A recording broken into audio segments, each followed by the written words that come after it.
Shalom Bapak Ibu sekalian, mari kita berdoa sebelum membaca merenungkan firman Tuhan. Bapa kami di dalam sorga, kami datang kepadamu. Mohon Roh Kudus memberikan kami kemampuan di dalam memahami firman Tuhan, memberikan kami kemampuan melakukannya di dalam kehidupan kami hari lepas hari. Dalam nama Yesus kami berdoa. Amin. Firman Tuhan saya akan bacakan dari kitab Daniel pasal 7 ayat 13 dan 14. Aku terus melihat dalam penglihatan malam itu, tampak datang dengan awan-awan dari langit seorang seperti anak manusia. Datanglah ia kepada yang lanjut usianya itu, dan ia dibawa ke hadapannya. Ayat 14.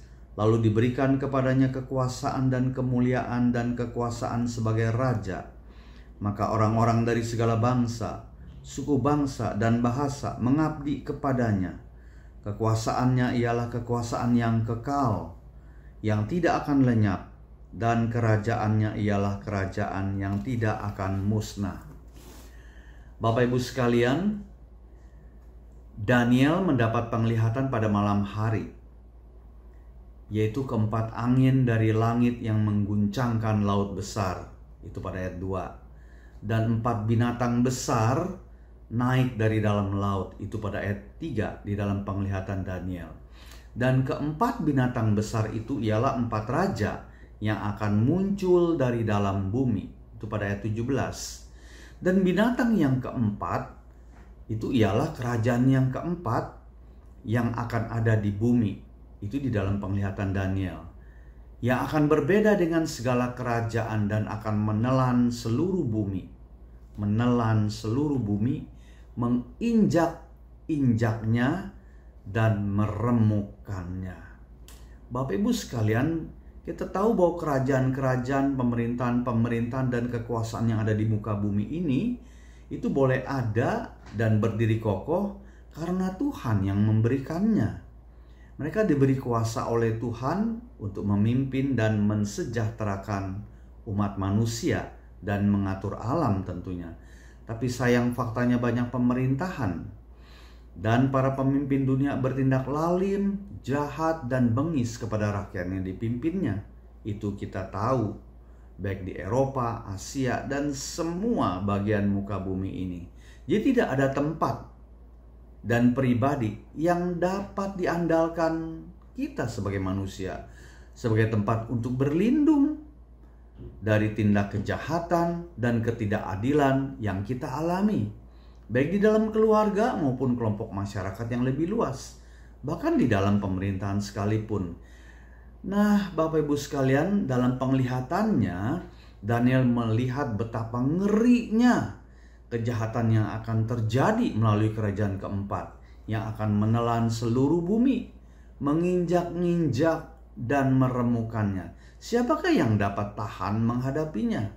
Kita bersyukur Tuhan Yesus Kristus Sang Mesias telah datang ke dalam dunia, mengalahkan pemerintah-pemerintah yang jahat, bahkan telah menghancurkannya, menghancurkan kuasa si jahat dengan matinya Kristus di kayu salib. Bukankah tadi di dalam pembacaan kita ayat 13, seorang seperti anak manusia, datanglah ia kepada yang lanjut usianya. Seorang seperti anak manusia, yaitu Yesus Kristus Sang Mesias, yang lanjut usia yaitu Allah Bapa Sang Pencipta. Dan Yesus Kristus ini sendiri, dia diberikan kekuasaan dan kemuliaan, dan kekuasaannya sebagai Raja. Kita membaca tadi, semua bangsa, suku bangsa dan bahasa melayani, menyembah kepada Yesus Kristus. Kekuasaannya ialah kekuasaan yang kekal, saudara-saudara, tidak akan lenyap. Bahkan kerajaannya ialah kerajaan yang tidak akan musnah. Bersyukur hari ini, sekalipun dunia di dalam keterpurukan, karena ada si jahat memakai pemerintah-pemerintah, penguasa-penguasa, tapi saudara dan saya sudah dimenangkan, sudah ditebus menjadi milik Kristus Yesus. Amin. Mari kita berdoa. Terima kasih untuk firman-Mu ya Tuhan. Hamba-Mu berdoa untuk jemaat-Mu yang di dalam kesulitan, baik keuangan, rumah tangga, iman. Tuhan tolong. Karena kami sudah diluputkan dari pemerintahan dari raja yang jahat, yang mustahil dikalahkan. Karena Engkau telah mengalahkan si jahat. Di dalam kami ada kuasa Kristus yang lebih besar daripada kuasa dunia, kuasa si jahat yang ada di dunia ini. Dengarkanlah doa kami Bapa, dalam nama Yesus kami berdoa. Amin. Tuhan Yesus memberkati.